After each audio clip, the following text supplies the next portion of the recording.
본문 요한복음 21장 1절에서 17절 말씀 가지고 살아나라 라는 제목으로 함께 은혜 나누도록 하겠습니다. 오늘은 부활주일입니다. 여러분 한번 인사 나누기를 원하는데요, 어떻게 인사 나누는 게 좋을까요? 보통 우리 서양 미국권에서는 해피 이스터 이렇게 인사하지 않습니까? 근데 오늘은 좀 특별한 인사를 나눴으면 좋겠습니다. 오늘은 러시아어로 같이 함께 인사 나누기를 원하는데요, 그런 모습일 줄 알았습니다. 하면서 우리 화면 한번 볼까요? 먼저 하시는 분이 크리스토스 바스크레스 하면은 답변하는 분이 이스찐누 바스크레스 하시면 되는 거예요. 이게 바로 러시아입니다. 자, 하겠습니다. 시작. 크리스토스 바스크레스 이스찐누 바스크레스. 이게 근데 좀 뭔지 알아야지 이게 의미가 있지 않겠습니까? 이게 뭐냐면요, 이 원래 이 러시아 정교회에서 부활절마다 하는 인사인데요, 그리스도께서 부활하셨습니다. 그러니까 저기 크리스토스가 그리스도이고 바스크레스가 아마 부활인 것 같아요. 그러니까 그리스도께서 부활하셨습니다 하면은 이스찐느 바스크레스는 부활이니까 이스찐느는 진실로 부활하셨습니다 라는 뜻이라고 합니다. 이제 아시겠죠? 다시 한번 인사해 보겠습니다. 제가 크리스토스 바스크레스 하면 여러분들이 이스찐느 이렇게 하시면 되는 거예요. 크리스토스 바스크레스. 할렐루야. 그렇습니다. 이제 우리는 3개 국어를 할 수 있게 된 거예요. 예. 이 러시아 정교회는요, 이 교회라는 것이 처음에는 예루살렘에서 시작되지 않았습니까? 그런데 그 교회가 동쪽, 그러니까 이쪽 아시아 터키 쪽으로 해서 이 아시아 대륙으로 뻗어나간 동쪽 교회를 동방교회라 그러고, 이 이탈리아 로마 쪽으로 간 교회를 서방교회라고 합니다. 근데 처음에는 이 교회들이 잘 이렇게 서로 협력하면서 되다가 1054년에 이르러서 이 동쪽 교회와 서쪽 교회가 서로를 파문했어요. 그러니까 너희는 이제부터 우리 기독교가 아니다라고 파문을 하니까 이쪽 교회에서도 너희가 기독교가 아니다 하면서 서로를 파문해서 그때부터 갈라진 길을 서로 걸어가게 되는데, 그 서방교회는 바로 우리가 잘 알고 있는 로마 카톨릭이고요. 거기서 또 다시 우리 기독교 개신교가 바로 다시 원래 성경으로 돌아가자는 정신으로 기독교가 탄생한 거고요. 그 원래는 이 카톨릭하고 기독교의 관계는 좀 나중에 다시 자세하게 설명해야 되겠지만, 캐톨릭에서 우리 기독교가 이렇게 파생돼 나온 게 아니라 사실은 원래 그리스도교가 시작된 게 초대교회죠. 그런데 이제 캐톨릭이 잘못 가다 보니까 기독교가 다시 원래 철로로 들어온 거라고 할 수 있고요. 이 동방교회는 바로 체코, 러시아 이런 쪽으로 이게 뻗어 나갑니다.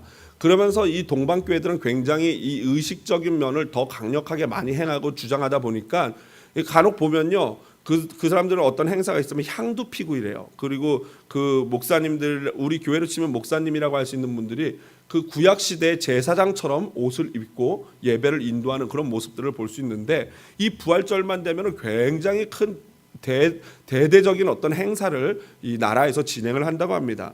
그래서 이 러시아 정교회가 어느 정도냐면요, 이 선교사님들의 말에 의하면은 경찰이 이렇게 검문을 하다가 우리 이 한국인 검문을 하면서 잡지 않습니까? 그러면 그럴 때 이 크리스토스 바스크레스, 그러니까 그리스도께서 부활하셨습니다, 그렇게 말을 하면요, 경찰이 얼굴 한번 씩 위아래로 보더니 가라고 한답니다. 그러니까 여러분 러시아를 가실 계획이 있는 분은 이 크리스토스 바스크레스를 외워가시면은 굉장히 유익할 것 같습니다. 여하튼 이 부활절의 이런 중요함은요, 사실 이 러시아 정교회나 동방 정교회가 하는 그런 것보다도 훨씬 더 중요합니다. 가장 주목받는 신학자 중에 하나인 영국의 톰 라이트 목사님은요, 이렇게 부활절에 관해서 말씀하셨어요. 신약 성경 마태복음과 누가복음의 첫 2장에서 성탄절을 빼면 나머지는 그대로 남는다. 그러나 신약에서 부활에 대한 이야기를 빼버리면 신약 성경이 없어지고 기독교가 없어지고 바울의 말대로 우리는 죄 가운데 있고 우리의 신앙은 거짓말이 될 것이다 라고 부활절에 이 부활에 대한 중요함을 얘기했습니다. 또 이런 부활에 대한 중요함을 역시 방금 저 사도 바울의 말이라는 것이 뭐라고 말하고 있냐면요, 로마서 4장 25절에 보면은 예수는 우리가 범죄한 것 때문에 내줌이 되고 또한 우리를 의롭다 하시기 위하여 살아나셨느니라 라고 기록되어 있습니다. 예수님이 십자가의 죽으심으로 말미암아 우리들의 모든 죄가 사해졌지만 예수님의 부활이 없으면요, 우리가 의로워질 수 없다는 것입니다. 무슨 말입니까? 예수님이 살아나실 수 있었던 이유는 뭐예요? 죄가 없으신 의로운 분이시기 때문에 그래요. 무슨 말이냐면요, 죄가 있는 존재는 동물이건 사람이건 모두 다 죽습니다. 죽는다는 것은 죄가 있다는 거예요. 예수님이 죽지 않았습니까? 죄 때문에 죽으신 거예요. 그런데 그냥 거기서 끝나버리면은 예수님은 죄인인 겁니다. 의인이 아닌 거예요. 그런데 예수님이 살아나시지 않았습니까? 그게 뭐를 증명하는 거냐면은 예수님에겐 죄가 없다. 그분은 의인이시다. 그러므로 그 예수를 믿는 우리도 그 예수님의 의로움 때문에 우리도 부활할 수 있고 우리도 의롭다 함을 받는 것입니다. 그게 바로 지금 로마서 4장 25절의 말씀인 거예요. 저는 이런 중요한 부활절을 맞이하면서 우리 한사랑 교회에 대해서 그리고 또 우리 가정, 내 자신에 대해서 고민하면서 생각해 봤습니다. 우리 지지난주에 왜 우리가 함께 예배 시간에 우리가 꿈꾸는 교회, 어떤 교회를 우리가 했으면 좋겠다라는 그걸 적어내지 않았습니까? 궁금하시지 않습니까? 그래서 제가 그 집계를 좀 해봤습니다. 그랬더니 굉장히 아주 은혜로운 결과가 나왔더라고요. 한번 그래프를 보면서 좀 한번 나눠볼까요? 가장 많이 나온 표가 46표, 46표인데 바로 예배에 관련된 거예요. 찬양 예배, 말씀. 예배 목숨 거는 교회 됐으면 좋겠다. 예배가 중요한 교회 됐으면 좋겠다 하는 이 답변이 46개의 답변이 나왔고요.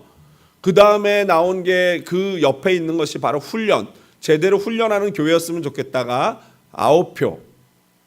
그 다음에 노인을 공경하는 교회가 됐으면 좋겠다가 11표. 그 다음 그가 똑같이 기도를 하는 교회가 되면 좋겠다라는 표가 나왔고요. 그 다음에 가장 똑같이 46표가 나온 항목이 바로 사랑. 뭐 여기에는 마음이 편한 교회, 편안한 교회, 기쁨이 넘치는 교회 이런 것들을 다 포함해서 사랑으로 제가 엮었는데, 인사 잘하는 교회 뭐 이런 것까지 포함해서 사랑으로 엮었는데요. 한마디로 우리 교인들이 뭔가를 좀 아시는 분들 같아요. 그러니까 영적으로 예배, 그리고 그 다음 중요한 뭐예요? 사랑. 이 두 기둥을 잡고 있는 거 보니까 하나님과 사람과의 관계 아니겠습니까? 예배는 하나님과의 관계고 사랑은 사람과의 관계 아니겠습니까? 이 두 개를 아시는 거 보니까 굉장히 훌륭한 성도님들이다라는 생각이 들고, 그 성도님들의 담임 목사는 누구일까라는 그런 궁금증이 듭니다. 그렇습니다. 그 사랑이 중요하다라고 46 이 포스트잇에 적어주셨고요. 46개를요. 그 다음에 많이 나온 게 있다면 바로 다음 세대예요. 36표. 이 다음 세대, 넥스트 제너레이션을 우리가 키우자라는 거. 그 다음에 전도, 그러니까 선교 전도가 한 21표 정도가 나왔고요. 그 다음 지역사회를 돕자. 그러니까 구제, 지역사회를 섬기고 지역사회 인정받는 교회가 되자가 한 12표가 나왔고, 마지막 기타가 좀 많이 나왔는데요. 한 36, 7표 정도가 나왔던 것 같습니다. 기타는 뭐 진짜 말 그대로 기타예요. 뭐 어디다 넣기가 좀 예를 들면 좀 애매한 그런 것들이죠. 예를 들면 이런 겁니다. 목사님께 직접 기도 부탁드릴 수 있는 교회가 됐으면 좋겠다. 하세요, 여러분. 부탁하시면 됩니다. 이메일도 괜찮고요. 아니면은 카톡도 괜찮고, 아니면 오늘 같은 주일날 저 찾아가지고 해주시면 됩니다. 제가 문 걸어 잠그고 안에 들어가 있는 사람 아니니까요. 언제라도 오십시오. 기쁨으로 기도 제목 받고 기도해드리도록 하겠습니다. 그리고 예를 들면 또 이런 겁니다. 언제나 즐거워 자꾸 오고 싶어지는 교회가 됐으면 좋겠다. 이게 사실 어디다, 이게 굉장히 좋은 얘기인데 어디다 이렇게 붙이기가 이 애매한, 그래서 일단 기타로 들어갔습니다. 그리고 진짜 재밌는 게 하나 있는데요. 이분의 생각을 제가 좀 물어보고 싶어요. 근데 이름이 안 적혀 있어서 못 물어보는데, 집에서 가까운 교회가 됐으면 좋겠다. 이게 무슨 말인지, 우리 교회를 자기 집 근처로 이사를 오라는 건지, 아니면은 뭐 집 근처에 있는 교회를 본인이 나가겠다는 건지 모르겠지만, 어쨌든 뭐 안타깝지만 이분이 집이 어딘지 몰라서 제가 교회를 옮길 수가 없네요. 죄송합니다. 그래서 하여튼 이런 재미난 것들을 보면서 얼마나 제가 마음이 좋고 그랬는지 모르겠는데, 한 가지 굉장히 제가 의아하고 좀 당황스러웠던 게 하나 있다면은, 여기 이 도표에는 안 나왔는데요. 딱 한 표가 나온 게 있습니다. 딱 한 표. 근데 이 딱 한 표 나온 게 뭐냐면은 가정을 살리는 교회예요. 그런데 제가 굉장히 의아한 게 아니 가정을 살리는 교회가 어떻게 한 표밖에 안 나오지라는 생각이 들더라고요. 굉장히 생각을 많이 하고 고민을 해봤습니다. 왜 가정에 대한 비전은 딱 한 분밖에는 적어내지를 않았을까? 그래서 제가 이제 여러 가지로 고민해 본 결과 한 3가지 정도로 그 이유를 원인을 좀 추측해 봤는데요. 첫 번째는 우리 교회 다니시는 모든 성도님들의 가정이 너무도 완벽하다. 아멘입니까? 그럴 리가 없겠죠. 그러면 이제 다 천국 가셔야 되는 거예요. 완벽하면 천국 가셔야 돼요. 그럴 리가 없겠죠. 완벽하지는 않겠죠. 모두가 뭐 한두 분 뭐 완벽한 가정이 있으실 수 있겠지만 저희 가정은 완벽하지는 않습니다. 완벽한 가정이 있을 수 있겠지만 우리 교회 성도님들이 이 한 분 빼고는 다 완벽하지는 않을 거란 말이죠. 두 번째, 그러면 가정의 중요함을 모르시나? 라는 생각이 들어요. 그럴 수도 있어요. 뭐 가정의 중요한 뭐 그게 중요한 게 아니고 교회가 중요하지 막 이러시는 분일 수 있어요. 세 번째로 아니면은 아예 가정에 대해서는 외면을 하거나 가정 문제에 대해서는 뭐 힘들고 어려워도 뭐 다 그런 게 그런 거지. 어떤 분들은 이제 내 나이가 몇인데 가정 문제로 뭐 기도를 하고 그러는 됐다 그냥 그렇게 살다 가자 막 주님 부르시면 가는 거다 이러실 수도 있고요. 아니면은 가정의 문제는 교회와는 상관이 없는 개인의 문제로 치부하는 그런 분들도 계실 수 있다라는 것이 생각이 되더라고요. 여러분 이외에 또 다른 원인이 있을까요? 저는 이제 잘 모르겠어요. 혹시 또 다른 원인이 있어서 가정에 대한 비전이 적어내지 않으셨다면 저에게 알려주면 사실 목회에 많이 도움이 될 것 같습니다. 그러나 제가 추측했던 이 3가지 원인들 이유라면요, 이 3가지 원인 다 모두 잘못된 것입니다. 왜냐하면요, 우리 인생에 있는 모든 문제의 시작이 사실은 가정에서부터 시작한다고 해도 과언이 아니기 때문이에요. 제가 볼 때는요, 교회보다 중요한 게 가정입니다. 그리고 교회가 중요한 이유도 그 가정들을 바로 세우는 역할을 하는 게 교회이기 때문에 저는 교회가 중요하다고 생각합니다. 여러분 태초에 하나님이 가장 먼저 세웠던 조직 기관이 있다면 그게 무엇입니까? 하나님이 직접 세운 최초로 세운 조직 기관, 유일하게 하나님이 직접 세운 조직은 가정밖에 없어요. 교회도 하나님이 세운 게 아니고 오히려 예수님이 기초를 쌓고 나머지 사도들이 세웠지 가정만 하나님이 직접 주례를 하면서 세우신 기관이 가정입니다. 그리고 모든 인류의 모든 문제가 어디서부터 시작됐어요? 아담의 가정에서부터 시작된 것입니다. 그러므로요 여러분, 가정의 중요함은 아무리 강조해도 지나치지가 않습니다. 저는 그래서 이 부활절 우리 개인의 신앙의 회복뿐 아니라 우리 가정의 회복 그리고 우리 공동체의 어떤 회복을 꿈꾸면서 이 부활에 대한 이야기를 함께 나누기를 원합니다. 예수님의 이 부활의 중요함과 이 부활의 능력이요, 그냥 이 고난주간에 그냥 예수님 십자가 못 박히는 장면 보고 눈물 찔끔 흘리면서 감정적으로 아프셨겠다, 정말 죄송하다, 눈물 찔끔, 그리고 끝내면은 그거는 고난주간이 아니고 부활 이 성금요일도 아니에요. 그거 매년 그렇게 반복한다고 해서 그 어떤 유익도 없습니다. 중요한 거는 그 예수님의 그 죽으심이, 십자가에서 고난받으심이 우리에게 어떠한 능력으로 어떠한 은혜로 우리에게 끼쳐지고 그것이 우리에게 어떠한 변화로 나타나느냐, 그것이 훨씬 더 중요한 것입니다. 가장 따뜻하고 소중하고 안정감을 느끼고 편안해야 될 가정에서 수많은 아픔과 편애와 폭력과 상처를 경험하고, 그렇다면은 그러한 자는 그 상처를 치유할 방법이 사실은 거의 없다고 해도 과언이 아닙니다. 왜 그렇습니까?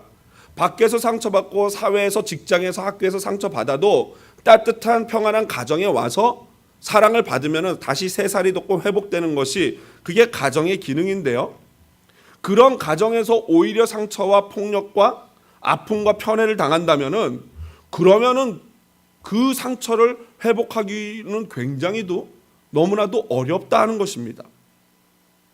그러다 보니 그런 아픔에 노출되고 그런 고통에 노출된 자녀들이 자라서 그와 비슷한 문제를 반복하게 되는 것을 볼 수 있어요. 그러한 자녀들이 나중에 가정을 이끌고 만들고 또 그러한 이 부모 세대의 아픔이 되물림되는 것을 우리가 자주 목격할 수 있습니다. 왜 그렇습니까? 가정에서 받은 수많은 상처와 아픔이 나도 모르게 나에게 낮은 자존감, 상처로 형성되면서 끊임없이 사람들에게 인정받고 사랑받고자 하는 행동으로 표현되어지는 것입니다. 여러분, 요즘 젊은 친구들 말로 소위 관종이라는 거 아십니까? 관종? 관심 종자들, 관심 끌려고 하는 종자들이 있어요. 보면 어떻게든지 사람들의 관심을 끌려고 하는 그런 사람들을 가리켜 관종이라고 좀 폄하해서 얘기를 하는데, 왜 그렇습니까?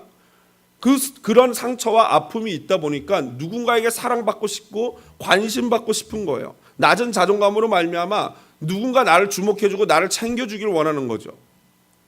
그러면 그런 사람들이 모인 공동체에 여러분 그림을 한번 그려보십시오. 그 공동체가 어떻겠습니까?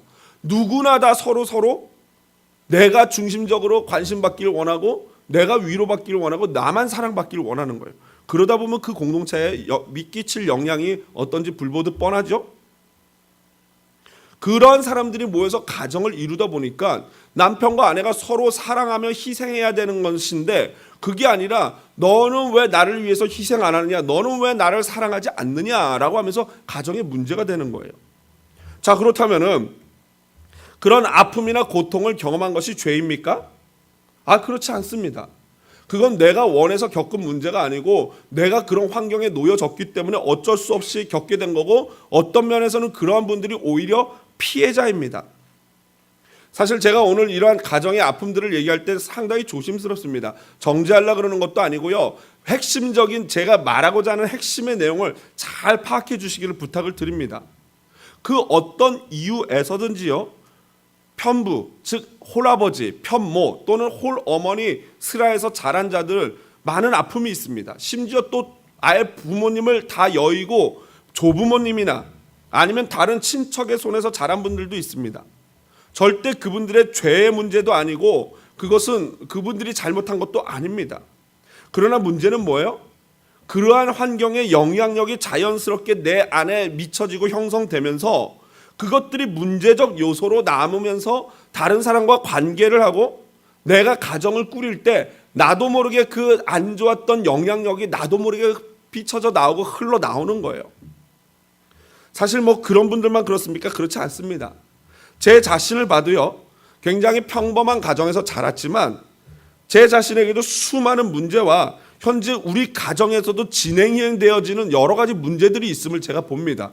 저와 제 아내 사이에 우리 가정에 우리 자녀들과의 관계에서 여러 가지 문제들을 제가 보게 됩니다. 여러분, 진짜 문제가 뭔지 아십니까? 진짜 문제는요, 바로 우리 가정에는 아무 문제가 없다라고 착각하는 거예요. 정말 가정에 문제가 없습니까? 아니면 외면하시는 겁니까? 못 보는 것입니까? 여러분, 이 세상에 문제 없는 가정은 없어요. 오히려 자신을 속이고 있는 것입니다. 이혼도 문제고요, 부모님이 돌아가신 것도 문제예요. 이혼도 문제라는 것은 이혼한 게 잘못했다, 부모님이 돌아가신 게 잘못했다라는 의미가 아닙니다. 잘 이해하시기 바랍니다. 이혼도 문제고 부모님이 돌아가신 것도 문제입니다. 하지만 자녀들 앞에서 큰 소리로 부모가 다투는 것은 더 큰 문제입니다. 자녀를 편애하는 것도 문제고 자녀를 학대하고 때리는 건 더 큰 문제입니다. 여러분, 그렇다면 이제 우리 가정 어떻게 해야 되겠습니까? 어떻게 해야 우리의 가정, 그리고 우리 부부가, 우리 가족이 변하고 살아남을 수 있겠습니까? 저는요, 제 자신의 가정의 문제, 그리고 제가 섬기는 성도님들의 가정의 문제들을 대할 때마다, 이런 고민을 할 때마다 생각나는 두 사람이 있어요. 사진 한번 볼까요? 사진 한번 보여주시기 바랍니다. 한 분은 최성봉이라는 청년이고요. 또 다른 한 분은 나는 예쁜 여자, 내 이름은 예쁜 여자 김희아입니다 라는 책을 쓰신 분이에요. 김희아 집사님인데, 최성봉 형제는 어릴 때 고아원에 버려졌는데 고아원에서 하도 형들이 때려가지고 8살인가 그 어린 나이에 고아원을 뛰쳐나옵니다. 그래가지고 살아가는데 8살 아이가 뭘 하고 살겠습니까? 껌팔이 하고 이러면서 막 나이트 같은 데 가서 껌 팔고 이러면서 겨우겨우 사는 거예요. 그럼 잠을 어디서 잤냐? 그냥 이 상가 계단에서 쭈그리고 자고 지하에서 자고 그렇게 10년을 그렇게 지내온 거예요. 그러다가 이 나이트에서 어떤 분이 성악으로 노래하는 걸 보면서 그것이 비전이 돼서 나도 노래를 해야겠다고 돈을 벌어서 자기가 성악 레슨을 받는 중에 자기의 멘토인 어떤 선생님, 그분이 믿음이 좋은 집사님이었던 것 같아요. 그분을 만나면서 믿음 세계에 들어가고 그분이 돌봐주면서 이 성악을 배우게 된 거예요. 그러다가 코리아 갓 탤런트라는 이 오디션 프로그램에 나와서 저 형제가 노래를 하는데 처음에 이 송윤아 씨가 진행하는 MC 송윤아 씨가 그래 지금 하시는 일이 뭐예요? 그랬더니 노동 일용직입니다. 그러면서 얘기를 시작해서 저 친구의 얘기를 들어보니까 막 다들 사람들이 너무 경악을 금할 수밖에 없는 금치 못할 그런 삶이었던 거예요. 그래서 얘기를 듣다가 다들 막 울다가 그러면 일단 노래를 한번 들어보자라고 하고 노래를 시작했는데 성악으로 넬라 판타지야 감동이 갑자기 사라지는 괜히 했습니다. 제가 영상을 가지고 오고 싶었는데 시간이 너무 지날까봐 못 가져왔어요. 여러분들 최성봉이라고 한번 쳐보십시오. 그런데 넬라 판타지아를 성악 목소리로 부르는데 울지 않을 수가 없어요. 그 친구의 삶과 이 노래가 매칭이 안 돼요. 어떻게 도대체 저런 노래가 나올 수 있을까? 또 김희아 씨도 비슷합니다. 원래 어렸을 때 얼굴에 반점이 있었는데 엄마가 그 반점 때문인지 뭐 때문인지는 몰라도 저 김희아 씨를 고아원에 버렸어요. 그래도 다행히 고아원에서 많은 이 선생님들이 기독교 선생님들이 신앙으로 잘 키워줬는데 그 고아에다가 얼굴에 반점이 있으니까 여러분 얼마나 상처겠습니까? 처음에는 그런 상처가 없었는데 학교에서 그림을 그리라고 하는데 선생님도 참 못됐죠. 저 친구를 저 김희아 씨를 모델로 나오라 그랬어요. 얼마나 이 인격적으로 못된 선생님입니까? 그러니까 나머지 친구들이 얘를 그리는데 얼굴에다 이렇게 빨간색으로 하니까 그걸 보고 자기가 이제 자기의 모습을 인지한 거예요. 그러면서 얼마나 상처가 있겠습니까? 어느 날 밤에 울면서 기도하면서 이거를 막 그냥 문지르면서 하나님 이 반점을 지워달라고 기도를 했다는 거예요. 그 많은 수많은 상처들이 있으니 여러분 얼마나 그 제대로 이 마음이 사람이 되겠습니까? 그런데 여러분 그 놀라운 일이 벌어졌어요. 그렇게 기도하는 가운데 누가 찾아오십니까? 예수님이 찾아오셨어요. 그래가지고 내가 너를 사랑한다. 나는 네가 너무 좋다. 너무 이쁘다. 라고 하시는 예수님의 고백에 저번에 펑펑 울면서 다시는 내가 죽고 싶다는 그런 얘기를 안 하겠다고 주님께 기도했다는 거예요. 여러분 한번 두 분 다 오늘 가셔서 한번 영상을 찾아서 꼭 보십시오. 두 분의 공통점은 고아였고 가정으로부터 부모로부터 자기 외모로부터 수많은 상처와 아픔이 있다는 공통점이 있어요. 그리고 또 다른 공통점은 뭐예요? 둘 다 부활하신 예수님을 만난 줄로 믿습니다. 여러분 오늘 본문은요 제가 가장 좋아하는 성경 본문 중에 하나입니다. 아마 많은 사람들도 공감하리라 믿습니다. 그런데요 초대교회의 수장이 누굽니까? 대장이 누굽니까? 베드로예요. 그런데 여러분 베드로가 만약에 이 초대교회 수장이 됐다면은 다른 믿는 자들이 그 베드로를 가만 놔두겠습니까? 어떤 생각이 드십니까? 베드로가 어떤 자예요? 공개적으로 예수님을 3번이나 부인하고 부정한 사람이에요. 그러다 보니까 이 베드로가 초대교회 수장이 되는 데 대해서 사람들이 말이 많을 거 아닙니까? 얼마나 시기와 질투가 가득한 것이 못된 인간입니까? 그걸 적지 않게 문제를 거론할 수 있을 것입니다. 아니 어떻게 저런 사람이 우리 기독교의 대표가 될 수 있어? 라고 분명히 딴지를 걸 수 있습니다. 그런 일들이 있으니까 사도 요한이 동역자인 사도 요한이 왜 베드로가 우리 기독교의 수장이어야 하는지를 바로 이 글을 통해서 밝히고 있는 거예요. 예수님이 그를 용서하셨고 예수님이 그에게 다시 재사명을 주셨다라는 것을 증거해 주는 본문이라고 할 수 있는 것입니다. 그리고 이 본문이야말로 복음 중에 복음이다라고 저는 생각을 합니다. 베드로는요 이미 부활하신 예수님을 만나 뵈었습니다. 그러나 자기 자신에게 실망한 베드로는요 고향으로 돌아가 여기 나오는 디베랴 호수, 게네사렛 호수, 갈릴리 호수는요 다 같은 바다예요. 똑같은 이 갈릴리 호수인데 그 지역에 따라서 부르는 이름이 다를 뿐입니다. 여하튼 그 갈릴리 바다로 돌아가 가지고 자신이 했던 어부의 일, 고기 잡는 일을 하겠다라고 말합니다. 그리고 그와 함께 도마, 바돌로메, 나다나엘이라는 이름은요 바돌로메의 별명입니다. 그리고 야고보와 요한, 그리고 다른 두 제자라고 나오는데 아마도 베드로의 형제인 안드레와 그리고 또 빌립일 것 같습니다. 왜냐하면은 지금 고기 잡는 일 아닙니까? 그러니까 당연히 어부들로 구성되어 있지 않겠습니까? 그 7명의 어부들이 자신들이 잔뼈가 굵었던 갈릴리 바다로 와서 고기잡이를 다시 시작한 거예요. 이들은 평생 전문가입니다. 그런데 밤새 고기를 잡았지만 단 한 마리도 잡지 못했습니다. 여러분, 많이 보던 장면 아닙니까? 어느 장면과 꽤 비슷하지 않습니까?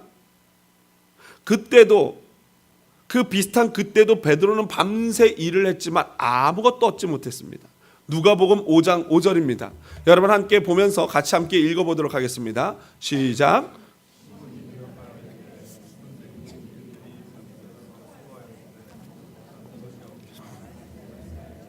내가 그물을 내리리이다 하고, 이 누가복음 5장이 어떤 장면입니까? 바로 예수님이 베드로를 처음 사도로 부르시던, 제자로 부르시던 장면입니다. 그때도 밤새 수고했지만 한 마리도 못 낚았어요. 그런데 말씀에 의지해서 배 오른편에 그물을 던졌더니 수많은 물고기를 잡을 수 있었던 것입니다. 오늘 너무나도 비슷한 장면이 바로 갈릴리 바닷가에서 벌어지고 있습니다. 그때 한 사람이 제자들에게 묻습니다. 고기를 많이 잡았냐? 한 마리를 못 잡았습니다. 그랬더니 그분이 배 오른편에 그물을 던지라고 말씀하십니다. 말씀에 순종했더니 엄청난 숫자의 고기가 잡혔습니다. 153마리, 153마리라고 11절에 나와 있습니다. 그런데 더 놀라운 것은 그물이 찢어지질 않습니다. 그 정도면은 그물이 찢어지는 게 당연한데 어떤 기적적인 현상으로 그 고기들을 다 끌어올릴 수 있었던 것입니다. 여러분, 153마리는 어떤 의미가 있을까요? 여러분, 사실 이 153마리는 그리 큰 의미는 없습니다. 여러분 혹시 한국의 모나미라는 문구회사 아십니까? 모나미라는 문구회사는 프랑스어로 나의 친구라는 뜻인데요. 그 모나미 회사가 종전의 히트를 기록했던 볼펜이 있습니다. 사진 한번 볼까요? 바로 이 볼펜이에요. 여러분 아마 연세 있으신 분들은 한국에서 이 볼펜 집에 늘 굴러다니는 것일 겁니다. 이 볼펜을 가만히 보면은 저기에 153이라고 쓰여져 있습니다. 저 의미가 뭐겠습니까? 바로 이 본문에서 나온 153을 바로 저 모나미 회사를 창립했던 1960년 송삼석 씨가 창립하면서 바로 저 볼펜에 저걸 새겨 놓은 것입니다. 그래서 인터뷰를 했어요. 153이 도대체 무슨 뜻이냐 그랬더니 첫 번째로 바로 베드로가 잡았던 물고기 숫자입니다. 두 번째로 그 15원짜리 세 번째 제품이 이 볼펜이라서 그렇습니다. 아마 처음 났을 때 15원이었던 것 같아요. 그런 의미로 153을 기록했다라고 인터뷰를 했습니다. 사실 저 숫자에 대해서 어거스틴이라는 그 유명한 교부도 해석을 했는데요. 이런 해석을 좀 알레고리칼한 해석이라 그러는데 이 어거스틴은 10계명이 열이고 하나님이 안식한 날이 7이다.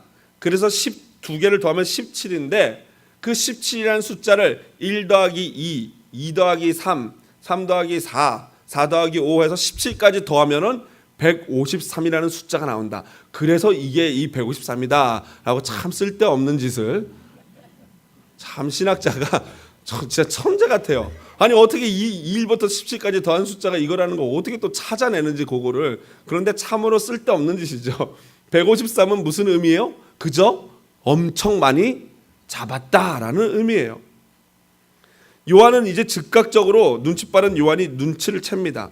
주님이시다. 베드로에게 귓속말로 합니다. 주님이세요. 주님. 그러자 성격 급한 베드로는 하던 일을 버려놓고 이 겉옷을 입고 바다에 풍덩 뛰어듭니다. 여러분 그러면 베드로가 네이키드로 벗고 있었나요? 그렇지 않습니다. 여기서 벗고 있었다는 것은 이 속옷, 하얀색으로 된 통짜로 된 옷만 입고 작업을 하고 있었습니다. 그런데 주님께 가려니까 예의를 갖추느라고 겉옷을 입습니다. 여러분 지금 이 거리가 바닷가에서 한 100m 정도예요. 330피트 정도 되거든요. 그러면 사실은 수영하기에 만약에 수영하기에는 뭐 수영을 잘하는 사람은 별 문제 없겠지만 예를 들면 두꺼운 옷을 입고 그 옷이 물을 먹은 상태로 수영한다면 굉장히 불편한 거리 아니겠습니까? 그럼에도 불구하고 베드로가 오히려 두꺼운 겉옷까지 걸치고 예수님께 예를 다해서 가기를 원하면서 바다에 들어간 것입니다. 나머지 제자들도 배에다 물고기를 끌어올리고 주님 앞에 옵니다. 베드로가 그렇게 급하게 바다에 수영을 해서 주님 앞에 오기는 왔는데 그 주님을 만나는 순간 어떻습니까? 할 말이 없습니다. 그저 정적만 흐를 뿐이고 옆에 모닥불에 나무 타는 딱딱 터지는 소리만 들릴 뿐입니다. 여러분, 이 장면도 어디서 많이 본 장면 아닙니까? 요한복음 18장 17절 18절 우리 화면 보면서 같이 또 한번 읽어보도록 하겠습니다. 문 지키는 너도 이 사람의 그때가 추운 거로 종과 아랫사람들이 불을 피우고 서서 쬐니 오늘이 그날보다 더 춥습니다. 베드로의 겉옷과 몸이 바닷물로 젖어서일까요? 아니면 마음이 너무나도 아프기 때문일까요? 그날보다도 더욱 춥습니다.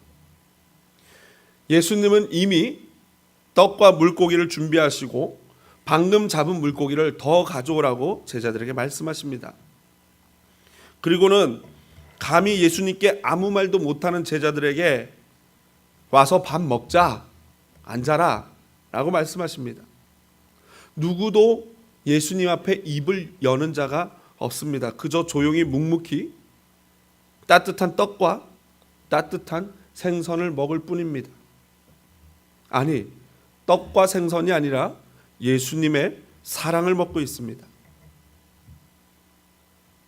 주님은 예수님에 대한 격렬한 부정, 3번이나 예수님을 부인하고 주님을 떠나 도망가서 스스로 큰 마음의 상처를 입은 베드로의 마음을 회복시키기 위해서 오늘 이 자리에 오신 것입니다. 베드로의 회복은 인격적인 회복이 필요하고 이 감성적인 회복이 필요했던 것입니다. 그래서 예수님이 일부러 그때 베드로가 실패했던 그 장면을 그대로 연출해 보여주면서 베드로를 회복시키기를 원합니다. 그렇습니다. 주님은 우리가 쓰러진 그곳에서 다시 일으키기를 소원하십니다. 그리고 베드로에게 이제 구체적인 질문을 식사 후에 합니다. 그것도 3번이나 합니다. 이 역시 예수님의 배려입니다. 왜요? 베드로가 예수님을 3번이나 모른다고 부정했습니다. 3번이나 부정한 그 죄를 상쇄하는 3번의 사랑 고백을 하게 하시는 것입니다. 예수님 물으십니다. 네가 이 다른 제자들보다 나를 더 사랑하느냐? 왜 그렇게 물으십니까? 십자가 지시기 전 예수님께 장담했던 베드로의 고백이기 때문입니다. 내가 분명히 주님을 사랑하는데 왜 내가 3번이나 주님을 부정했을까?